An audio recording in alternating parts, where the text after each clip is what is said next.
todo lo que quería transmitirles como introducción al tema. Ahora vamos a seguir con la presentación de casos. Empezamos con Carlos Chávez, que es un residente de cuarto año del Hospital Metropolitano de Quito. Va a presentar unos casos del doctor Pablo Ramos. Y bueno, te escuchamos, Carlos, y abrimos la discusión posteriormente. Vamos a presentar uno de los casos y abrimos la discusión, después presentás el segundo, y después, digamos, si no sé, Rubén o el doctor Francesco, ahí ya lo veo. Hola Luis, ¿cómo estás? Encantado de tenerte con nosotros.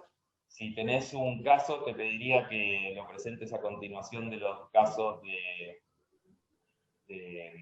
Carlos Chávez. Pero bueno, te escuchamos, Carlos.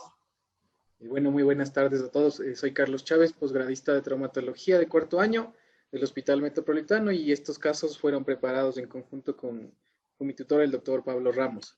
El primer caso, tenemos un paciente masculino de 45 años de edad con un índice de masa corporal de 25, paciente con un nivel de actividad física, trota 2 horas al día. El motivo de consulta por el cual acude el paciente es dolor a nivel de compartimento medial al finalizar las competencias deportivas en las que él participa. Es un corredor de 5 y 10K. Lo positivo o lo llamativo en el examen físico de él es la presencia de un geno varo bilateral.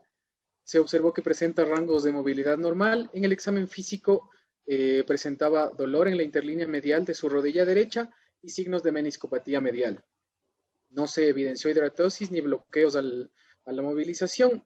Aquí tenemos la imagen clínica de nuestro paciente en el centro de la pantalla, y a la derecha lo que podemos ver es la actitud en varo de ambos miembros, y además lo que podemos ver en la imagen inferior derecha es que el menisco medial se encuentra con una lesión degenerativa. Tenemos presencia de líquido inflamatorio y además cambios condrales, ¿no?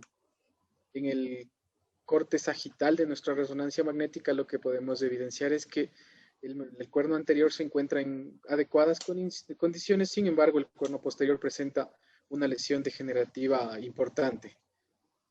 ¿Qué hicimos con este paciente? Bueno, Se decidió te iba a pedir, Carlos, volvé a la resonancia. Bien. Perfecto. Creo que la resonancia, sin duda, para nosotros es un arma indispensable hoy por hoy en el tratamiento y seguimiento de estos pacientes.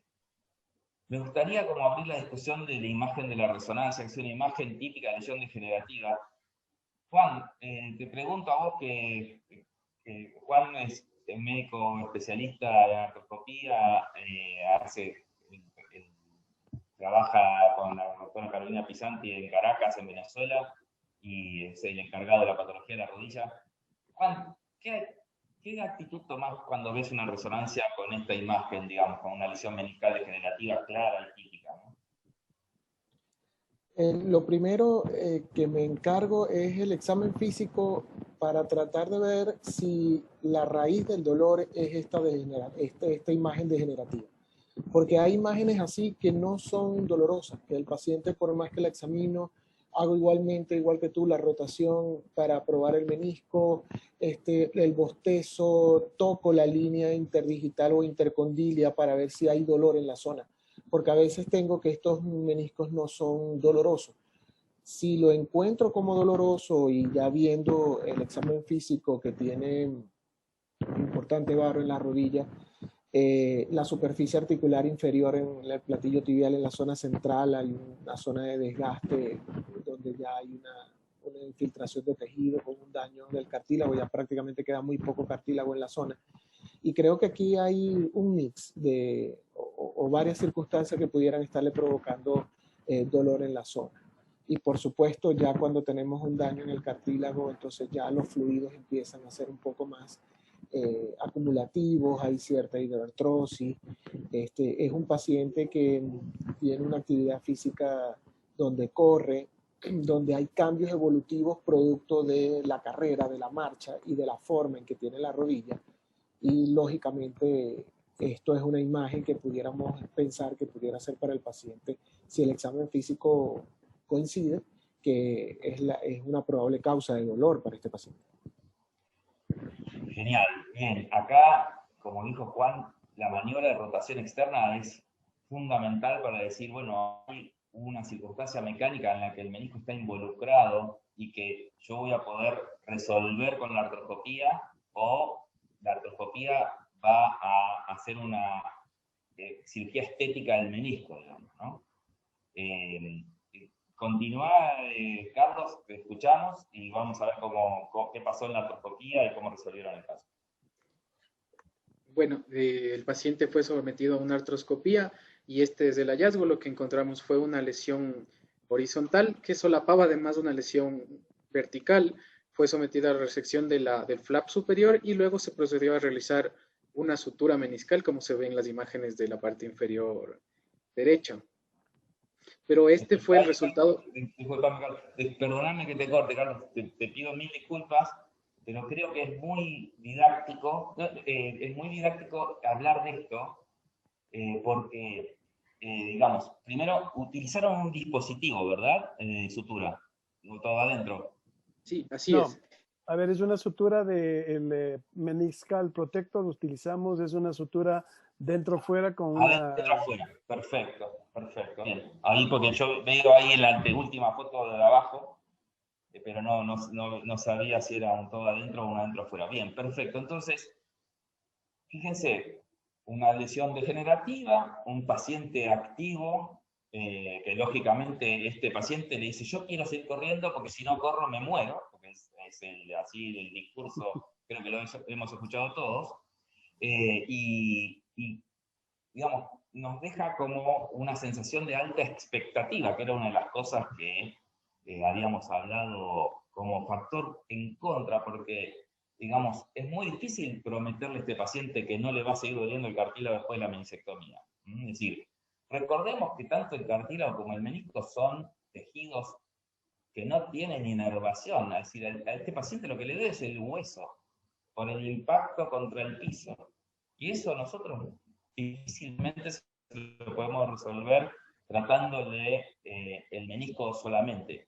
Pero bueno, acá, ¿qué hicieron? ¿Qué hizo Pablo? Estuvo bárbaro, porque dentro de las posibilidades que él tiene es decir, bueno, yo no le voy a sacar todo el menisco inestable a esta persona, porque sé que lo voy a dejar 10 veces peor de lo que está ahora.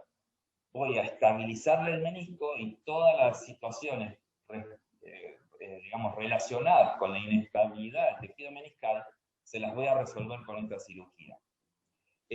Rubén, en Paraguay, contame, ¿ustedes tienen acceso a estos dispositivos todo adentro o afuera adentro o dentro afuera? Tenemos, Enrique, el dispositivo de dentro fuera y el todo adentro.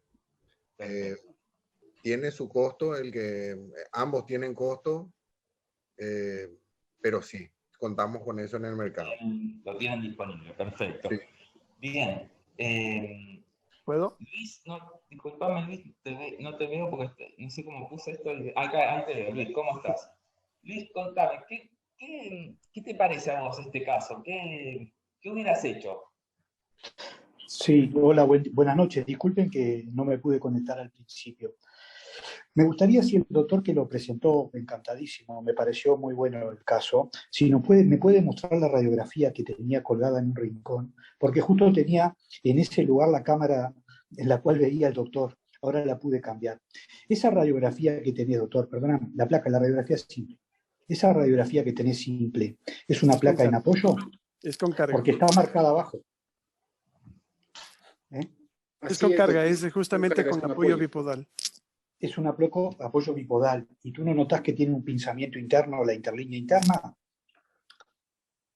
No la veo bien porque no la tengo grande, obviamente. La radiografía, estoy hablando, no la puedo ver aquí en grande. Entonces no sé si no tiene una disminución del espacio, como corresponde a un varo y al sufrimiento clínico del paciente. Ahí está en grande, doctor. Sí, por eso.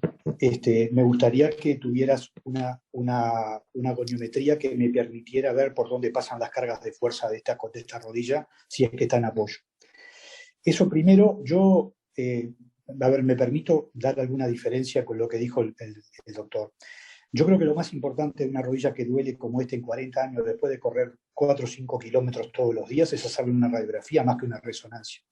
Y la resonancia, lo único que a mí me ha logrado, después de 30 años de hacer esto, es confundir muchísimas veces. Esa es mi experiencia personal, creo que debe ser la de los más viejos. Entonces, estoy de acuerdo que hay que hacerle una resonancia y sobre todo si tiene mecanismos como derrames articulares o pseudobloqueos o bloqueos. O sea, buscar algún elemento mecánico que lo explique la resonancia. Yo creo que el sufrimiento clínico del paciente en varo, 40 años, después de correr 5 a 10 kilómetros, lo más razonable clínicamente a pensar es que es un envejecimiento del compartimento interno.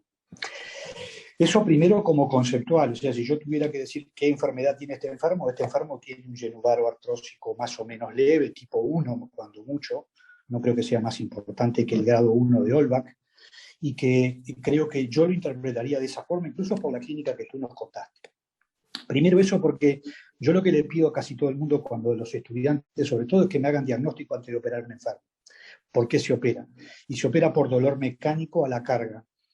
Y eso es igual, yo creo que no es una meniscopatía sola la lesión del enfermo, sino que coincido que es una lesión de todo el compartimento interno. Eso por un lado. Si yo lo veo así, puedo estar de acuerdo en hacer una meniscectomía parcial o mantener el menisco en forma conservadora, como hicieron ustedes, de alguna lesión. Lo que creo que si haces una meniscectomía en estos pacientes en VAR con esa clínica, no debe ser una meniscectomía aislada. Debería de ir acompañada de una osteotomía valguizante desgravitadora del compartimento interno. Y probablemente en el postoperatorio, para mí entender, yo creo que lo que más le va a aliviar al dolor del enfermo es la osteotomía y no la meniscectomía o la sutura meniscal, como recién dijeron. En principio, yo me lo pienso así al enfermo que tú me mostraste. No quiere decir que nosotros acá, a diferencia de lo que utilizan ustedes, nosotros usamos dos mecanismos, o dos tipos de sutura meniscal, de afuera adentro, de afuera adentro, no de adentro afuera, porque nos parece mucho más segura, sobre todo el tercio medio y anterior del menisco, y sí todo adentro en las posteriores. No usamos mucho de adentro afuera, usamos sobre todo de afuera adentro, y es un problema fundamentalmente debe tenerle más miedo a la técnica en cuanto a las complicaciones. Digo porque de pasada ahí habían preguntado qué técnica usaría si quisiera hacer una reparación meniscal. No sé, perdonen que un poquito capaz largo, pero resumí toda mi posición frente a estos enfermos. Me parece muy interesante. El enfermo es de todos los días. Este enfermo. No es un enfermo raro, es de todos los días. Bien, y creo bueno, que, sí. te digo más, si me termino. Creo que capaz que si yo lo veo al enfermo, nunca le hubiera hecho una artroscopía. Probablemente. Excepto, Bueno, nunca se lo hubiera hecho. Es algo Excepto que tuviera síndrome de bloqueo y que la resonancia me explicara una lesión que me explique el bloqueo. Entonces, evidentemente, dejar un enfermo sin dolor por la osteotomía, pero que le siga bloqueando alguna estructura que anda dando vuelta, mejoraría el posoperatorio. Entonces, yo te pronosticaría que este enfermo va a tener dolor posoperatorio, seguramente. Y no sé si va a mejorar mucho solo con la meniscectomía y la sutura meniscal conservadora, que estoy de acuerdo con eso en forma filosófica. Me quedo acá, perdón. Bien, bueno, Luis refuerza los conceptos que estábamos diciendo, es decir, el dolor está en el hueso, no está en los tejidos blandos, ni en el menisco, ni en el cartílago. Es decir, la preservación del menisco, lógicamente, no va a empeorar las cosas, pero nos preguntamos, bueno, ¿va a arreglar las cosas? Bien, Luis se adelanta un poco y determina, este paciente yo le haría una osteotomía, que es lógicamente, es uno de las posibilidades de finalización de este cuadro. Vamos a ver, Carlos, cómo siguió. Bueno, continuando con el caso, este fue el escenario que se produjo. Hubo un incremento de dolor en la cara medial de la rodilla derecha, incapacidad para retomar su actividad deportiva y además vemos que el varo se intensificó. ¿Puedo? Comentanos, Pablo. En parte este caso lo presenté porque justamente es lo que no se tiene que hacer. Son los típicos pacientes activos que te dicen me duele, es que me molesta, es que al terminar los 5 kilómetros ya me fastidia. Son los pacientes que directamente son el 90% que yo les digo no te toques, y con esa resonancia, como justamente ya dijo Juan, no le tocaría. Y son los pacientes que directamente vienen ya con la proforma de cirugía por otros colegas y donde yo habitualmente les suspendo porque son pacientes que tendrían que manejarse, como ya tú dijiste, Quique, es con fisioterapia, cambio de actividad física y corregir el eje si es que lo desean. Este paciente no deseó, porque la indicación, ya vamos a presentar después del otro caso, la indicación es hacer una osteotomía y la corrección de su daño meniscal. Como ustedes ven, a pesar de que en la resonancia hay una imagen en espejo justamente de un proceso de tipo artrósico, pero en la artroscopía no encontramos ningún daño a nivel cartilaginoso, razón por la cual nos confiamos y nos dejamos convencer por el paciente de que no hacerse su osteotomía, razón por la cual este es el final de una cirugía mal hecha, o sea, mal indicada. No es momento de realizar una artroscopía de limpieza en un tipo de lesión de este tipo y en este tipo de pacientes.